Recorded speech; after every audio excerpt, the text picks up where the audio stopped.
యెహెజ్కేలు గ్రంథము 37వ అధ్యాయము 13-14 వచనాలు అందరూ చక్కగా తీసినట్లయితే సహోదరుడు చదువుతాడు, మనం ఆలకిద్దాం.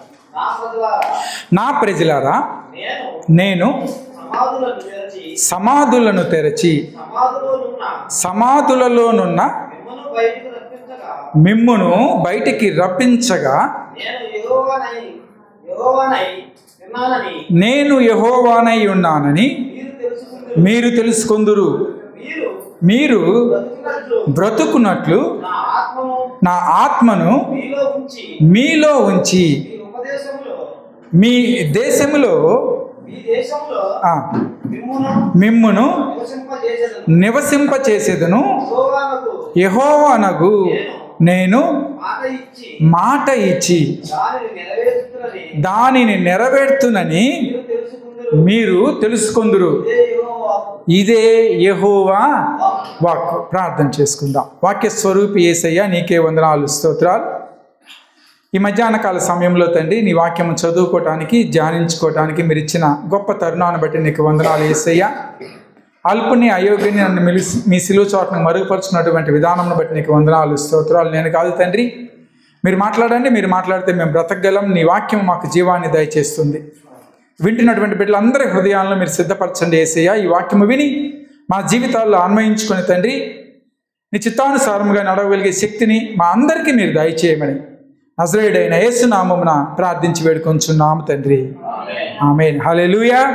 సరే, అందరం చక్కగా తలెత్తి వాక్యం నా వైపు చూస్తూ వాక్యం వినండి.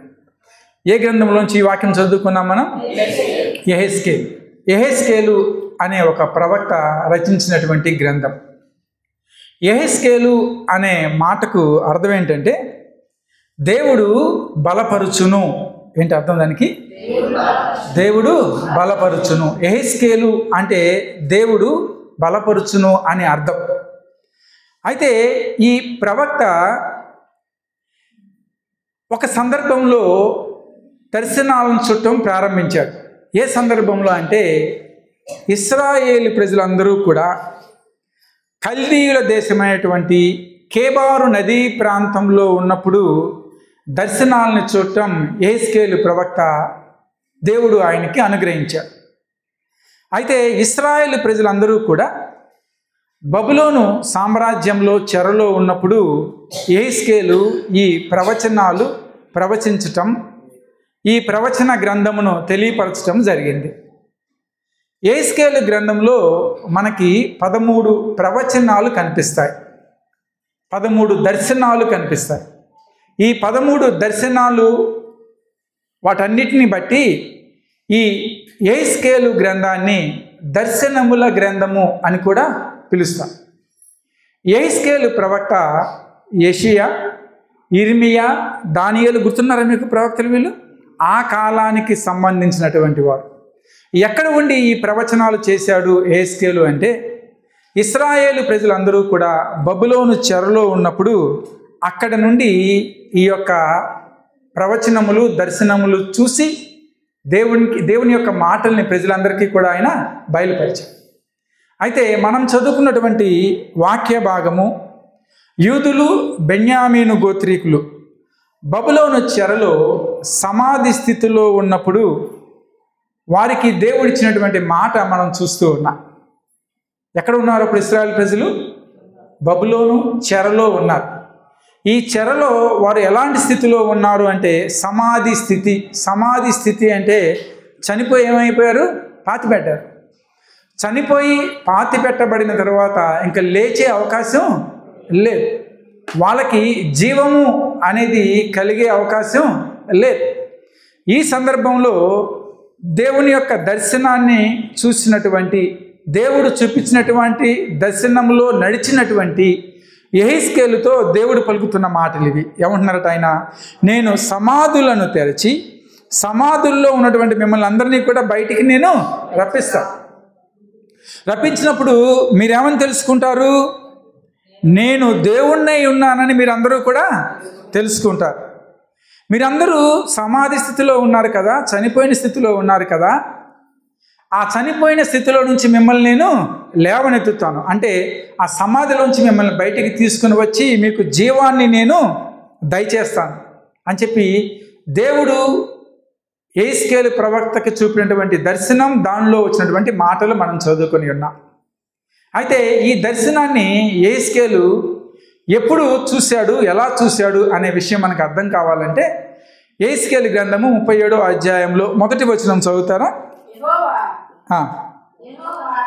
హస్తము నా మీదకు వచ్చెను, నేను ఆత్మవశుడనై ఉండగా యెహోవా నన్ను తోడుకొని పోయి ఎముకలతో నిండి ఉన్న ఒక లోయలో నన్ను దింపెను. ఆయన వాటి మధ్య నన్ను ఇటు అటు నడిపించుచుండగా, చాలా నడిపించుచుండగా. యెహెజ్కేలు కలిగిన దర్శనం ఏంటంట? యెహెజ్కేలుని దేవుడు ఎక్కడ తీసుకుని వెళ్ళాడు? ఒక లోయలోకి తీసుకుని వెళ్ళాడు. ఆ లోయ ఎలాంటిది? ఎండిన ఎముకలు ఉన్నటువంటి లోయలోకి దేవుడు యెహెజ్కేలుని తీసుకొని వెళ్ళాడు. ఇదంతా కూడా దర్శనంలో చూస్తూ ఉన్నాడు యెహెజ్కేలు. ఇశ్రాయేలు ప్రజలు ఎలా ఉన్నారు అంటే సమాధి స్థితిలో ఉన్నారు. ఇశ్రాయేలు ప్రజలు ఎలా ఉన్నారంటే ఎండిపోయిన ఎముకలు కలిగిన స్థితిలో వాళ్ళు ఉన్నారు. ఇశ్రాయేల్ ప్రజల్లో జీవం లేదు. ఎందుకంటే వాళ్ళు ఎక్కడ ఉన్నారు? ఇప్పుడు చెరలో ఉన్నారు. మీకు జ్ఞాపకం ఉందా? ఇశ్రాయేలు ప్రజలందరూ కూడా ఐగుప్తు దేశంలో ఉన్నప్పుడు వాళ్ళు కూడా అక్కడ బానిసత్వం అనుభవించారు కదా, బానిసత్వం అనుభవించారు. అయితే ఆ బానిసత్వం అనుభవించే సమయంలో ఇశ్రాయేలు ప్రజలకి నిరీక్షణ ఏమీ లేదు. అంటే మేము కనాను వెళ్తాము అనే ఆశ లేకుండా ఆ బానిసత్వంలో నలిగిపోయి జీవిస్తూ ఉన్నప్పుడు దేవుడు వారిని మోషే ద్వారా బయటికి తీసుకుని వచ్చి ఎక్కడికి నడిపించాడు? వాగ్దాన భూమికి. అయితే ఈ ఐగుప్తు దేశంలో చెరలో ఉన్న ఇశ్రాయేలీలందరినీ కూడా ఆ బానిసత్వాన్ని విడిపించి దేవుడు కనానుకి నడిపించాడు. కనానులో చక్కగా ఉంటూ ఉన్నారు. సరే, 2 రాజ్యాలుగా విడిపోయారు. యూదా రాజ్యము, ఇశ్రాయేల్ రాజ్యంగా విడిపోయారు. 2 రాజ్యాలుగా విడిపోయి వాళ్ళ దేశాల్లో వాళ్ళు ఉంటూ యెరూషలేము దేవాలయంలో ఆరాధన జరుగుతూ ఉంటే చక్కగా వాళ్ళ బ్రతికేదో వాళ్ళు బ్రతుకుతున్నారు. కానీ ఇంకొకసారి ఎక్కడికి చెర కొనిపోబడ్డారంటే బబులోను రాజ్యానికి చెరలోకి తీసుకొని పోబడ్డారు.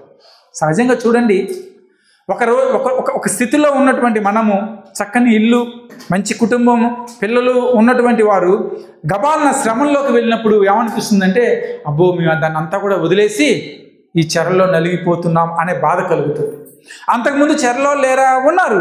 కానీ అప్పటికి వారికి ఏమి లేదు అంటే వాగ్దాన దేశం లేదు, యెరూషలేము దేవాలయం లేదు, చెరలోనే వాళ్ళు జీవిస్తూ ఉన్నారు. కానీ దేవుడు వారిని కనాను నడిపించిన తర్వాత, ఒక ఉన్నతమైన స్థితిలో నిలవబెట్టిన తర్వాత, మంచి సౌకర్యవంతమైన జీవితం ఇచ్చిన తర్వాత దేవునికి మాట వినకుండా వ్యతిరేకంగా ఉండటాన్ని బట్టి ఎక్కడ కొనుక్కోబడ్డారు? మరొకసారి చెరలోకి కొనుక్కోబడ్డారు. ఇప్పుడు వాళ్ళ బాధ వర్ణనాతీతం. ఎందుకంటే అక్కడ ఉన్న దేవాలయం లేదు, అక్కడ ఆరాధన లేదు, అక్కడ ఉన్న స్వాతంత్ర్యం లేదు, అక్కడ ఉన్న జీవన విధానం లేదు. ఇక్కడంతా కూర్చోమంటే కూర్చోవాలి, నుంచోమంటే నుంచోవాలి. ఎన్నో శ్రమలు అనుభవిస్తూ ఉన్నారు. అయితే ఈ శ్రమల్లోంచి దేవుని యొక్క వాగ్దానం ఏముంటుందంటే ఇంక మీరు శ్రమ పడాల్సిన అవసరం లేదు, మిమ్మల్ని ఏం చేస్తా అంటున్నాడు దేవుడు? సమాధి స్థితి నుంచి లేవనెత్తి మీకు జీవాన్ని నేను దయచేస్తాను. ఏ దేశంలో అయితే చెరలో ఉన్నారో ఆ దేశం నుండి మిమ్మల్ని బయటికి తీసుకుని వచ్చి, ఏ దేశాన్ని అయితే వదిలిపెట్టి మీరు వచ్చారో ఆ దేశానికి నేను మిమ్మల్ని నడిపిస్తాను. ఏ ఆలయం అయితే లేదని మీరు బాధపడుతూ ఉన్నారో ఆ ఆలయంలో మీరు ఆరాధన చేసుకుంటారు. ఏ స్వాతంత్రం అయితే లేదని మీరు బాధపడుతున్నారో ఆ స్వాతంత్రాన్ని నేను మీకు తిరిగి ఇస్తాను అని చెప్పి దేవుని యొక్క వాగ్దానం. దైవ గ్రంథంలో చాలామంది భక్తులు ఇటువంటి ఎండిన ఎముకల లోయ స్థితిలోంచే నడిచినటువంటి వారు. అంటే వారి జీవితంలో శ్రమలు అనుకోని విధముగా వచ్చి పడినప్పుడు, వారి జీవితంలోకి కష్టాలు, దుఃఖాలు, వేదనలు అనుకోని విధంగా వచ్చి పడినప్పుడు వారందరూ కూడా గుండె నిబ్బరం చేసుకొని ఆ శ్రమల్లో గుండా నడిచినటువంటి వారే. ఎండిన ఎముకల లోయలో సంచరించినటువంటి అనుభవం ఉన్నటువంటి భక్తులు దైవ గ్రంథంలో మనకి చాలామంది కనిపిస్తూ ఉంటారు. అబ్రహాము జీవితాన్ని మనం ఒకసారి గమనించినట్లయితే, అబ్రాముగా ఉన్నప్పుడు దేవుడు అబ్రహాముని పిలిచాడు. ఎక్కడి నుంచి బయలుదేరమన్నాడు? తను ఉంటున్నటువంటి ఊరిని వదిలిపెట్టేసి, తను నివసిస్తున్నటువంటి ఆ యొక్క ప్రాంతాన్ని వదిలేసి, తన బంధువుల్ని, తన స్నేహితుల్ని వదిలిపెట్టేసి బయటికి రమ్మని దేవుడు పిలిచినప్పుడు అబ్రహాము ఆ యొక్క ప్రయాణాన్ని ప్రారంభించాడు. అయితే అబ్రహాము వెళ్ళిన ప్రతి స్థలము కూడా క్రొత్త స్థలమే అబ్రహాంకి. తను ఎప్పుడు అక్కడ లేడు, తనకు ఆ స్థలం గురించి తెలియదు, ఆ ప్రాంతంలో ఉన్న ఆచార అలవాట్లు తెలియవు. అయినప్పటికీ అబ్రహాము ఆ ప్రయాణం కొనసాగిస్తూనే ఉన్నాడు. ఉన్న ఊరిని వదిలిపెట్టి వెళ్ళాడు. ఎక్కడ ఉండాలో తెలియదు, సరైన గృహం లేదు, ఎక్కడ పెడితే అక్కడ చిన్న డేరా వేసుకొని అక్కడే జీవనం కొనసాగించేవారు. ఎండకి ఎండుతూ వానకి తడుస్తూ ఆ శ్రమలు అనుభవిస్తూనే దేవుడు చెప్పిన చోటకల్లా అబ్రహాము ప్రయాణం చేశాడు. ఎక్కడ ఊరు అనే ప్రాంతము, ఎక్కడెక్కడికి వెళ్ళి ఐగుప్తు వెళ్ళాడు, ఎక్కడికెక్కడ తిరిగి మళ్ళీ కనానుకి వచ్చాడు. ఎంతో సుదీర్ఘమైన ప్రయాణాన్ని అబ్రహాం చేసినప్పుడు తన ప్రయాణం అంతట్లో శ్రమలే, తన ప్రయాణం అంతట్లో కష్టాలే. తాను వెళ్ళినటువంటి ప్రాంతంలో ఆ ప్రాంతం పరిపాలించే ప్రభుత్వాలు కానీ, రాజులు కానీ, పరిపాలకులు కానీ అబ్రహాముని ఇబ్బందిని పెట్టిన సందర్భాలు చాలా మనకు కనిపిస్తూ ఉన్నాయి. అబ్రహాము జీవిత ప్రయాణం అంతా కూడా ఎండిన ఎముకల లోయల్లో చేసినటువంటి ప్రయాణమే, అటువంటి ప్రయాణమే. కానీ అబ్రహాము తను ఎండిన ఎముకల లోయల్లో ప్రయాణం చేసినప్పటికీ కూడా ఎప్పుడు ఆయన మర్చిపోంది, ఎప్పుడు ఆయన జ్ఞాపకం పెట్టుకున్నది దేవుడు ఇచ్చినటువంటి వాగ్దానం. దేవుడు అబ్రహాంతో అంటూ ఉన్నాడు, అబ్రహామా, నువ్వు భయపడవద్దయ్యా, ఒకసారి బయటికి వచ్చి ఆకాశ నక్షత్రాలను చూడు. ఆ నక్షత్రాల వలె నీ యొక్క జాతిని, సంతతిని నేను విస్తరింపజేస్తా. ఇసుక రేణువుల వలె నీ బిడ్డలు ఉంటారు. ఈ వాగ్దానం అంతా చేసినప్పుడు అబ్రహాము ఆ వాగ్దానం మీద ఆశపడే, ఆ వాగ్దానం మీద నిరీక్షణ పెట్టుకొని, ఆ వాగ్దానాన్ని నమ్ముకొని ఎండిన ఎముకల లోయ లాంటి లోయలో పడి నడిచి వెళ్ళాడు. సారా దేహము, లేదంటే అబ్రహాము దేహము పిల్లలు కనటానికి అనుకూలంగా లేదు. ఆ సమయంలో మృతతుల్యమైనటువంటి వారి శరీరాల నుండి దేవుడు గొప్ప కార్యాన్ని చేశాడు. ఇదిగో నేను వాగ్దానం చేస్తూ ఉన్నాను నీకు, నువ్వు అనుకోవద్దు నీ శరీరము మృతతుల్యం అయిపోయిందని, నువ్వు అనుకోవద్దు నేను ఎండిపోయిన బ్రతుకులో ఉన్నానని, నువ్వు అనుకోవద్దు నేను చనిపోయిన స్థితిలో ఉన్నానని, సమాధి స్థితిలో ఉన్నానని. నా మాట తప్పక నెరవేరుతుంది. ఆ యొక్క నిరీక్షణ బట్టి, ఆ యొక్క విశ్వాసాన్ని బట్టి అబ్రహాము ఎండిన ఎముకల లోయ లాంటి అనుభవాల్లో గుండా ముందుకి వెళ్ళాడు. ప్రతి విశ్వాసికి ఇటువంటి అనుభవం తప్పనిసరిగా ఉండాలి, ఉంటుంది. ఇటువంటి అనుభవంలో నడిచినప్పుడే మనము దేవుని యొక్క శక్తిని గ్రహించగలుగుతాం. దేవుణ్ణి ఆనుకోవటానికి మనలో విశ్వాసం బలపడుతుంది. ఎప్పుడు అంటే ఎండిన ఎముకల లోయ లాంటి అనుభవాలు మన జీవితాల్లో ఉన్నప్పుడు. హెబ్రీ గ్రంథకర్త అంటాడు, హెబ్రీ పత్రిక 11వ అధ్యాయము 12వ వచనం చూసినట్లయితే, హెబ్రీ పత్రిక 11:12, అందుచేత మృతతుల్యుడైన ఆ యొకని నుండి సంఖ్యకు ఆకాశ నక్షత్రముల వలెను సముద్ర తీరమందలి లెక్కింప సఖ్యము కాని ఇసుక వలెను సంతానము కలిగెను. ఎవరు కలిగింది? అబ్రహాము కలిగింది. దేన్ని బట్టి? ఆయన యొక్క విశ్వాసాన్ని బట్టి. అప్పటికి ఆయన పరిస్థితి ఏంటి అంటే మృతతుల్యమైనటువంటి అబ్రహాము, అంటే చనిపోయిన స్థితిలో ఉన్నటువంటి అబ్రహాము, జీవము లేని స్థితిలో ఉన్నటువంటి అబ్రహాము. ఇంక ఇది జరగదు, శాస్త్రీయంగా అది సాధ్యం కాదు అనుకున్న స్థితిలో దేవుడు అబ్రహాముని, సారాని దర్శించాడు. హల్లెలూయా. చాలా సందర్భాల్లో మన జీవితాల్లో కూడా ఎండిన ఎముకల లోయల్లో నడిచే అనుభవం మనకు ఉంటుంది. చుట్టూ పరిస్థితులు అనుకూలంగా ఉండవు. ఒంటరితనం అనే భయం, ఒంటరితనం అనే విచారం మనల్ని వెంటాడుతూనే ఉంటుంది. నా అనేవారు, నేను అనుకునేవారు ఎవరు కూడా మనతో ఉండరు. అప్పులు ఉంటాయి, అనారోగ్యాలు ఉంటాయి, శ్రమలు ఉంటాయి, కన్నీరు ఉంటుంది, జీవము లేని స్థితి, సమాధి స్థితి ఉంటుంది. స్థితులు ఎలా ఉన్నప్పటికీ, పరిస్థితులు ఎలా ఉన్నప్పటికీ కూడా మనం జ్ఞాపకం పెట్టుకోవాల్సినటువంటి విషయం ఏంటంటే, జీవము లేని స్థితిలోంచి నా దేవుడు జీవాన్ని దయచేస్తాడు. హల్లెలూయా. ఎండిన ఎముకలే అనుకోవచ్చు, మృతతుల్యమైనదే అనుకోవచ్చు, మనుషుల వల్ల సాధ్యపడదు అని చెప్పి అనుకోవచ్చు, ఎవరు దీన్ని చేయలేరు అని చెప్పి నువ్వు అనుకోవచ్చు. నీ దృష్టి ప్రకారం, నీ జ్ఞానం ప్రకారం ఆ సమస్యకి పరిష్కారం లేదని నువ్వు అనుకోవచ్చు. కానీ నీ యొక్క అనుభవం ప్రకారం ఈ అనారోగ్యం నన్ను వదిలిపోదని నువ్వు అనుకోవచ్చు. కానీ నీ యొక్క అనుభవం ప్రకారం ఈ ఆర్థిక సమస్య నన్ను విడిచిపోదని నువ్వు అనుకోవచ్చు. కానీ దేవునికి అసాధ్యమైంది ఏది కూడా లేదు. హల్లెలూయా. యెహెజ్కేలు ప్రవక్తకి దేవుడు ఒక గొప్ప అనుభవాన్ని ఇస్తూ ఉన్నాడు. ఎక్కడికి తీసుకువెళ్ళాడట? ఎండిన ఎముకలు ఉన్నటువంటి లోయలోకి తీసుకువెళ్ళాడు. లోయని సహజంగా మనం గమనిస్తే అన్ని వైపులో కొండ ఉంటుంది, మధ్యలో గుంటలాగా ఉంటుంది. దాన్ని ఏమని పిలుస్తాం మనం? లోయ. ఒమాన్ దేశంలో, ఇక్కడ ఈ దేశాల్లో లోయలు చాలా చక్కగా కనిపిస్తూ ఉంటాయి. మీరు ఎప్పుడైనా బయటికి మనం మస్కట్ దాటి బయటికి వెళ్తూ ఉంటే పెద్ద పెద్ద కొండలు, మధ్యలో దారులు ఉంటాయి, లోయలు. ఈ లోయ అంటేనే నిశ్శబ్దంతో నిండుకొని ఉన్నటువంటిది. లోయ అంటేనే జనసంచారం లేనటువంటిది. లోయ అంటేనే చీకటి పరిస్థితి. లోయ అంటేనే నిర్జీవమైనటువంటి పరిస్థితి. అందుకని దావీదు అంటారు కదా, గాఢాంధకారపు లోయలో నేను సంచరించి. ఒకవేళ ఆ లోయ చీకటితో ఉండి ఉండవచ్చు, ఒకవేళ ఆ లోయలో వెలుగు లేకుండా ఉండి ఉండవచ్చు, ఒకవేళ ఆ లోయలో జీవం అనేది లేకుండా ఉండి ఉండవచ్చు. కానీ నా దేవుడు నాకు సహాయాన్ని అందిస్తాడు, నేను భయపడను అంటాడు దావీదు. యెహెజ్కేలు ప్రవక్తని దేవుడు దర్శనములో ఎక్కడికి నడిపించాడు అంటే, ఎండిన ఎముకల కలిగినటువంటి లోయలోకి ఆయన నడిపించాడు. ఆ లోయలో ఏమున్నాయి? ఆ లోయలో ఉన్నది అనేకమైనటువంటి ఎండిపోయిన ఎముకలు మాత్రమే. అంటే ఎప్పుడో అక్కడ పెద్ద యుద్ధం జరిగినట్లు, లేదంటే ఎంతోమంది జనాభా అక్కడ చనిపోయినట్లు ఆ లోయలో ఆ శవాలు ఎవరూ పూడ్చక అలాగే ఉండిపోయి శరీరం అంతా కూడా కుళ్ళి కృషించిపోయి నశించిపోయి ఏం బయటపడ్డాయి ఇప్పుడు? ఇంకా ఎముకలు. పోనీ ఆ ఎముకల్లో ఏదైనా జీవం ఉందా, తడి ఉందంటే లేదు, అవి కూడా ఎండిపోయినాయి. అటువంటి లోయలో ప్రవక్తని దేవుడు అటు ఇటు నడిపిస్తూ ఉన్నాడు.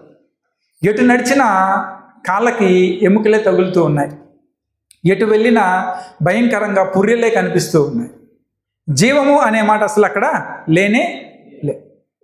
ఆ సందర్భంలో ఆ ప్రవక్తని దేవుడు దర్శనములు అక్కడ నిలవబెట్టి ప్రవక్తను అడుగుతూ ఉన్నాడు కదా. తర్వాత వచ్చిన 3వ వచనం చూద్దాం ఒకసారి. ఆయన, నరపుత్రుడా, ఎండిపోయిన ఈ ఎముకలు బ్రతకగలవా అని నన్ను అడగగా, ప్రభువా, యెహోవా అది నీకే తెలియనని. ధైర్యం సరిపోలా ఎవరికి? ప్రవక్తకి. దేనికి ధైర్యం సరిపోలేదు? దేవుడు అడిగిన ప్రశ్నకు సమాధానం ఇవ్వడానికి ఏం సరిపోలేదు? ధైర్యం సరిపోలేదు. ఎందుకంటే నాకు తెలియదు అంటున్నాడు. చాలా సందర్భాల్లో మన జీవితాల్లో మన ఎదురుగా ఉన్న స్థితి ఎండిపోయిన స్థితిగా ఉంటే ఎవరన్నా మిమ్మల్ని అడిగితే మనం చెప్పే సమాధానం ఏంటంటే, ఏంటో ఏమోనండి మాకు తెలియదు. ఎవరి మీద ఆధారపడాలి మనం? దేవుని మీద మాత్రమే. ప్రవక్త అంటున్నాడు, ప్రవక్తను అడుగుతున్నాడు, నరపుత్రుడా, ఈ ఎండిపోయినటువంటి ఎముకలు మరొకసారి బ్రతుకుతాయా అని చెప్పి అడిగినప్పుడు ఆయన అంటున్నాడట, ప్రభువా, యెహోవా అది నీకే తెలియదు, నాకేం తెలియదయ్యా. వీటిలో అసలు చలనం లేదు, అతుక్కుంటాయనే నమ్మకం నాకు అస్సలు లేదు. నా జీవితంలో నేను ఒక స్థితిలోకి, ఈ స్థితి నుంచి పైకి వెళ్తాననే ఆశ నాకు లేదు. నాలో ఉన్నటువంటి ఈ శరీర బాధ తీరిపోతుందనే నిరీక్షణ కానీ నమ్మకం కానీ నాకు లేదయ్యా. నా జీవితంలో నేను ఎంత కష్టపడి పనిచేసినా, ఎన్ని సంవత్సరాలు పనిచేసినా కానీ ఒక్కంటే ఒక ఇల్లు నేను కట్టుకోలేకపోతున్నా. నాకంటూ ఒక స్థలాన్ని నేను ఏర్పాటు చేసుకోలేకపోతున్నా. ఎన్ని సంవత్సరాలు నేను ఇక్కడ కష్టపడాలి? నా బ్రతుకుల్లో ఇంకా నిరీక్షణ అనేది, ఆశ అనేది లేనే లేదు అనే స్థితిలో ఉంటే దేవుని యొక్క వాక్యం అంటుంది, యెహెజ్కేలు ప్రవక్తను దేవుడు అడుగుతూ ఉన్నాడు, యెహెజ్కేలు, నరపుత్రుడా ఇది సాధ్యపడుతుందా అంటే అంటున్నాడు, యెహోవా అది నీకే తెలియదు, నాకేం తెలియదయ్యా. నాకు అటువంటి ఆశ ఏమి లేదు ఇక్కడ ఇవి బ్రతుకుతాయని. కాకపోతే నువ్వు చేయగల సమర్థుడు కాబట్టి ఇవి బ్రతుకుతాయో లేదో నాకు అసలేమీ తెలియదు. ఒకవేళ నీ ఎదుట అటువంటి సమస్య ఉంటే ఈ మధ్యాహ్న కాల సమయంలో, ఒకవేళ నీ కుటుంబంలో అటువంటి సమస్య ఉంటే ఈ మధ్యాహ్న కాల సమయంలో, ఒకవేళ మన జీవితాలు గనక ఆ విధంగా ఎటు వెళ్ళాలో తేల్చుకోలేని, అసలు మనకి నిరీక్షణ ఉందా, మనం పైకి లేస్తామా లేవలేమా అని చెప్పి నువ్వు అనుకుంటే ఈ మధ్యాహ్న కాల సమయంలో ఎవరి పాదములు చెంత పెట్టాలి మనం దీన్ని? దేవుని పాదములు చెంత. ప్రభువా నాకు తెలియదయ్యా, కానీ నీకు అసాధ్యమైందంటూ ఏమీ లేదు. ఎప్పుడైతే ఆ మాట ఆ ప్రవక్త దేవునితో అంటూ ఉన్నాడు, ఎప్పుడైతే ఆ యొక్క సమాధానం ప్రవక్త దేవునికి చెప్పాడో, దేవుడు అంటున్నటువంటి మాట తర్వాత వచ్చిన చూసినట్లయితే మనకి 4వ వచనం, అందుకు ఆయన ప్రవచనం ఎత్తి ఇట్లనుము, ఎండిపోయిన ఎముకలారా యెహోవా మాట ఆలకించుడు. ఇశ్రాయేలీయుల పరిస్థితి ఎండిన ఎముకల లాంటి పరిస్థితి. సుదీర్ఘమైనటువంటి కాలము బానిసత్వంలో బ్రతుకుతూ ఉన్నారు, బానిసలుగా జీవిస్తూ ఉన్నారు. వారు ఏ నిర్ణయం స్వతంత్రంగా తీసుకోలేరు, స్వేచ్ఛగా బ్రతకలేరు. కూర్చోమంటే కూర్చోవాలి, నుంచోమంటే నుంచోవాలి. వ్యక్తి యొక్క జీవితంలో కూడా ప్రతిరోజు సమస్యలే, అనుదినము ఏదో ఒక పోరాటం. మన ఇష్టం వచ్చిన నిర్ణయం మనం తీసుకోవడానికి అవకాశం లేదు. ఆత్మీయ స్థితిలో కూడా పడిపోయిన స్థితిలో ఉండిపోతూ ఉన్నా. ఇంతకుముందు మేము చక్కగా ప్రార్థన చేసేవాళ్ళమండి, కానీ ఇప్పుడు ప్రార్థన చేయలేకపోతున్నాం. ఇంతకుముందు మాకు దేవుడు మాతో మాట్లాడేవాడు, దర్శనాలు మాకు కలిగేవి, కానీ ఇప్పుడు మేము దర్శనాలని చూడలేకపోతున్నాం. ఇంతకుముందు చక్కగా వాక్య ధ్యానం చేసుకునే వాళ్ళం, కానీ ఇప్పుడు చేసుకోలేకపోతున్నాం. సమస్య ఏదైనప్పటికీ మన స్థితి ఒకవేళ ఎండిన ఎముక లాంటి స్థితి అయితే, దేవుడు ప్రవక్తతో అంటూ ఉన్నాడు కదా, ఇప్పుడు నీవు ప్రవచించు. వేటికి ప్రవచించమంటున్నాడు? వేటికి ప్రవచించాలి? ఎండిపోయిన ఎముకలకి ప్రవచించమంటున్నాడు. అయ్యో వాటిలో జీవం లేదే, అవి బ్రతుకుతాయని నమ్మకం నాకు లేదే, నన్ను ప్రవచించమంటావేంటి? వాటికి ప్రవచనం చెప్తే ఏం ఉపయోగం? చెవులున్న వాళ్ళే, ఇశ్రాయేలు ప్రజలే దేవుని యొక్క మాటలు వినకుండా బానిసత్వంలో పడిపోయారే. దేవుని యొక్క ప్రవచనాలు నేను ప్రవచిస్తూ ఉంటే ఇశ్రాయేలు ప్రజలు ఎవరు నమ్మట్లేదే. నువ్వేంటయ్యా ఈ ఎండిన ఎముకల లోయలోకి తీసుకొచ్చి వీటికి ప్రవచించమంటున్నావు అంటే దేవుని యొక్క ఉద్దేశం ఇక్కడ, దేవుని యొక్క చిత్తం ఏంటంటే, ఇశ్రాయేలీల స్థితి ఎండిన ఎముకల లాంటి స్థితి కాబట్టి ఒకసారి వాటికి నువ్వు ప్రవచించు అని చెప్పి దేవుడు చెప్పినప్పుడు అక్కడ ప్రవక్త ఏమంటున్నాడు చూడండి తర్వాత వచనంలో, సెలవిచ్చినదేమనగా నీవు బ్రతుకున్నట్లు నేను మీలోనికి జీవాత్మను రప్పించుచున్నాను.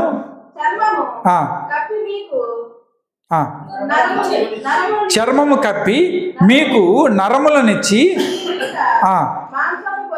మాంసము పొదిగి మీ మీద కప్పెదను. మీలో జీవాత్మనుంచగా మీరు బ్రతుకుదురు. అప్పుడు నేను యెహోవానై ఉన్నానని మీరు తెలుసుకొందురు. దేవుడు ప్రవక్తతో పలుకుతున్నటువంటి మాట, ఓ నరపుత్రుడా, ఇశ్రాయేలు ప్రజలందరూ కూడా చనిపోయిన స్థితిలో ఉన్నారయ్యా, ఎండిపోయిన ఎముకల లాంటి స్థితిలో వాళ్ళు ఉన్నారు. కానీ ఈరోజు వాళ్ళకి ప్రవచించు. ఒకవేళ వాళ్ళ జీవితంలో ఇది సాధ్యపడదు అనుకుంటున్నారేమో, ఒకవేళ తిరిగి మేము యెరూషలేము వెళ్ళలేము అనుకుంటున్నారేమో, ఒకవేళ తిరిగి మా బిడ్డలతో మేము మా దేశంలో ఉండలేము అనుకుంటున్నారేమో, ఒకవేళ వాళ్ళు మా జీవితాలు ఇక్కడే ఎండిపోతాయండి, మేము మా దేశానికి వెళ్ళి దేవునికి ఆరాధన చేసుకోలేము అనుకుంటున్నారేమో, ఒకవేళ వాళ్ళు మాలో ఉన్న బలహీనత తొలగిపోదు అనుకుంటున్నారేమో, ఒకవేళ వారు మాలో ఉన్న అనారోగ్యం మమ్మల్ని విడిచిపోదు అనుకుంటున్నారేమో, ఒకవేళ వాళ్ళు మాకున్న ఆర్థిక సమస్యలు తీరవు అనుకుంటున్నారేమో, ఈరోజు వాళ్ళతో ప్రకటించు. ఏమని ప్రకటించమంటున్నాడు?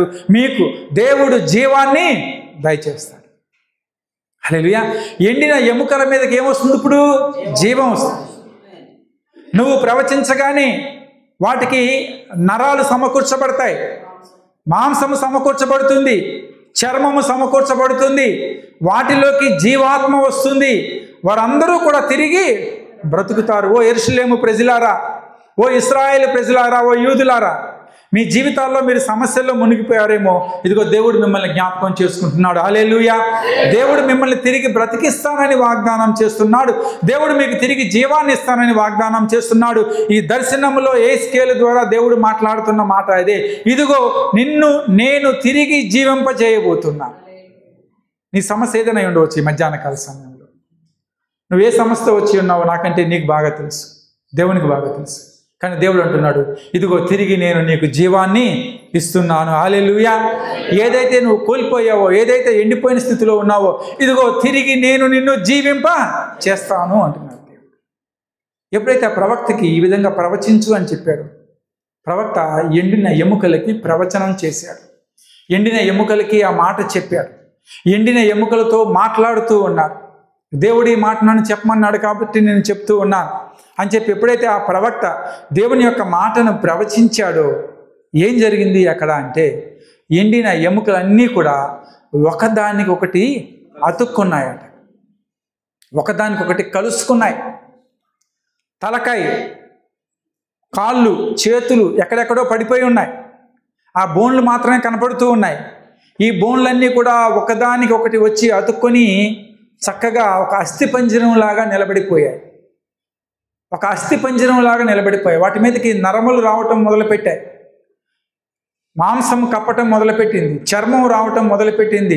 టకటక ఇవన్నీ కూడా జరిగిపోతూ ఉన్నాయి. ఎప్పుడు అంటే ప్రవక్త ప్రవచించినప్పుడు. దేవుని మీద విశ్వాసం ఉంచితే దేవుడు నీ జీవితంలో సమస్తము సమకూర్చి జరిగించునుగాక. హల్లెలూయా. ఈరోజు నీకు సమస్యలు అటు ఇటుగా కనపడుతూ ఉన్నాయి, ఎటు వెళ్ళాలో తెలియట్లా. కానీ దేవుడు నీ ముందు ఒక మార్గాన్ని తెరవబోతూ ఉన్నాడు. ఆ మార్గంలో నీకున్న ప్రతి సమస్య తొలగిపోయి అన్నీ కూడా సమకూర్చి జరిగింపబడతాయి. హల్లెలూయా. కాబట్టి దేవుని మాట మీద మనం విశ్వాసం ఉంచాలి. ప్రవక్త ఎప్పుడైతే ఆ విధంగా ప్రవచించాడో అక్కడ అంతా కూడా ఒకదానికొకటి కూర్పు అనేది జరిగింది. కానీ జరగడం అయితే జరిగింది, కానీ వాటిలో ఏం లేదట, జీవాత్మ లేదు. ప్రవక్తతో దేవుడు అంటూ ఉన్నాడు, వాటి మీద జీవాత్మను నువ్వు ప్రకటించు అన్నాడు. వచ్చి చూద్దాం ఒకసారి ఇది.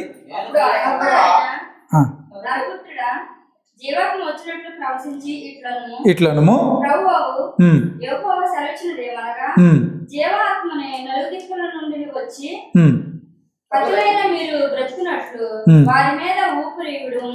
వారి మీద ఊపిరి విడు, నాకు ఆజ్ఞాపించినట్లు నేను ప్రవచింపగా జీవాత్మ వారిలోనికి వచ్చెను, సజీవులై లేచి లెక్కింప సఖ్యము కాని మహాసైన్యమై నిలచిరి. హల్లెలూయా. ఎముకలు వాటి స్థితి మారిపోయింది, వాటికి జీవం వచ్చింది. వాటిలో కండరం ఏర్పడింది, మాంసం ఏర్పడింది, చర్మంతో కప్పబడ్డ నరాలన్నీ వచ్చేసాయి. దేవుడు చెప్పినట్లు ప్రవచించినప్పుడు వాటి మీదకి ఏమొచ్చిందట, జీవాత్మ వచ్చింది. జీవాత్మ రాగానే వాటిలో అన్ని చలనం అనేది కలిగింది. వాటికి ఈరోజు మన బ్రతుకులు ఆ విధంగా చలనం లేనట్టుగా ఉంటే దేవుని యొక్క జీవాత్మ మనకు నూతన జీవాన్ని దయచేస్తుంది. ఇశ్రాయేలు ప్రజల బ్రతుకులు ఎండిపోయిన ఎముకల్లాగా ఉన్నప్పుడు దేవుని యొక్క ప్రవక్త ప్రవచించినప్పుడు వారిలో ఏం కలిగింది, జీవము కలిగింది. అంత మాత్రమే కాదట, అక్కడ వాక్యం అంటుంది, వాళ్ళందరూ కూడా ఎలా ఏర్పడ్డారంటే మహాసైన్యమై నిలిచి. బబులోను రాజు ఎవరు వచ్చినా సరే, ఎటువంటి గొప్ప యుద్ధ వీరులు వచ్చినా సరే, వాళ్ళని జయించడానికి ఇశ్రాయేలు ప్రజలందరూ ఎలా నిలిచారట, మహా సైన్యమై నిలిచారు. ఈరోజు ఒంటరి దాన్ని నువ్వు అనుకుంటున్నావేమో. దేవుడు నీకు జీవాన్ని ఇచ్చినప్పుడు నువ్వు ఒక సైన్యంగా నిలబడతావు. ఒంటరిగా ఉండే మన బ్రతుకుల్లో దేవుడు శక్తిని అనుగ్రహిస్తాడు.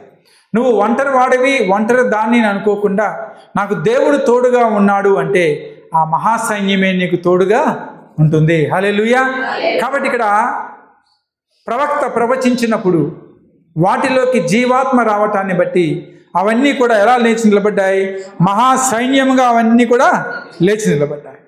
మన దేవుడు జీవాధిపతి, ఆయన జీవాన్ని ఇచ్చేటటువంటి దేవుడు. కాబట్టి మనకి ఆ మాట మీద విశ్వాసం ఉంచాలి. ఎండిన ఎముకల లోయ అనుభవం మనకు నడుస్తూ ఉన్నప్పుడు మనకు ఉండవలసినటువంటి నిరీక్షణ ఏమిటి అంటే, నా దేవుడు నాకు జీవాన్ని దయచేసేవాడు ఉన్నాడు. హల్లెలూయా. కాబట్టి రోమాపత్రికలో ఒక మాట రాయబడి ఉంది. రోమాపత్రిక 10వ అధ్యాయం 8-9 వచనాలు చదువుదామా?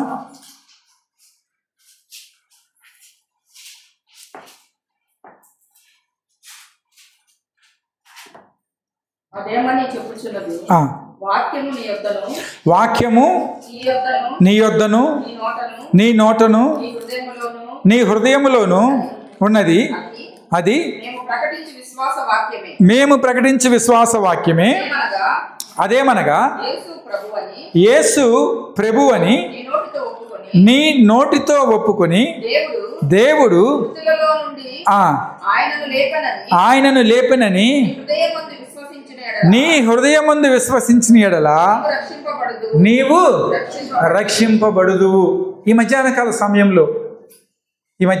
సమయంలో మనం రక్షింపబడాలి, మనలోకి జీవం రావాలి, మనం ఎండిన ఎముకల లోయ అనుభవంలోంచి బయటికి రావాలి అంటే ముందుగా ఎవరి మీద విశ్వాసం ఉంచాలి? దేవుని మీద విశ్వాసం, ఆయన వాక్యం మీద విశ్వాసం ఉంచాలి.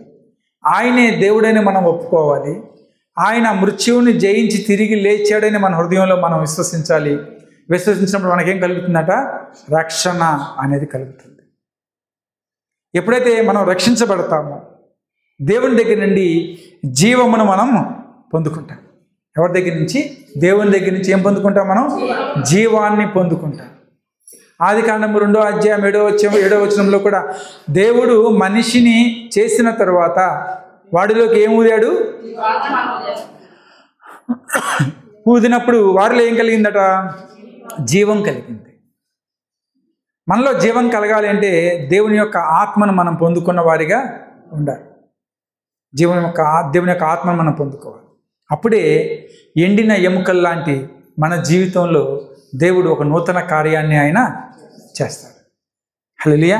కాబట్టి బిడ్డలారా, దేవుని మీద విశ్వాసం మనం ఉంచినప్పుడు, దేవుని మీద నమ్మకం మనం ఉంచినప్పుడు, నీ పరిస్థితి ఏదైనా సరే, నీ స్థితి ఏదైనా సరే దేవుడు మార్చగలిగినటువంటి శక్తిమంతుడు. ఆయనకి అసాధ్యమైంది ఏమీ లేదు. నువ్వు ఒంటరి దానివి కాదు, ఒంటరి వాడివి కాదు. ఈ బలహీనత నేనేమీ చేయలేదు. నీకున్న ఆర్థిక సమస్య నిన్ను భయపెట్టలేదు. నీకున్న కుటుంబ సమస్యలు నిన్ను నిరుత్సాహపరచలేవు. నువ్వు ధైర్యంగా నిలబడినట్లయితే దేవుని యొక్క వాక్యము నీకు నూతన శక్తిని దయచేస్తుంది. హల్లెలూయా. నూతన బలమునది దయచేస్తుంది. ఆ జీవజలము మన హృదయంలో ఎప్పుడూ కూడా పారుతూనే ఉంటుంది. హల్లెలూయా. జీవజలము ఉన్నప్పుడు మనం ఎండిన స్థితిలోంచి జీవము గల స్థితిలోకి మనందరం కూడా రాగలుగుతాం. హల్లెలూయా. కొద్ది మాటలు దేవుడు దీవించిన గాక. మనందరం కూడా లేచి నిలబడదాం. ఒకసారి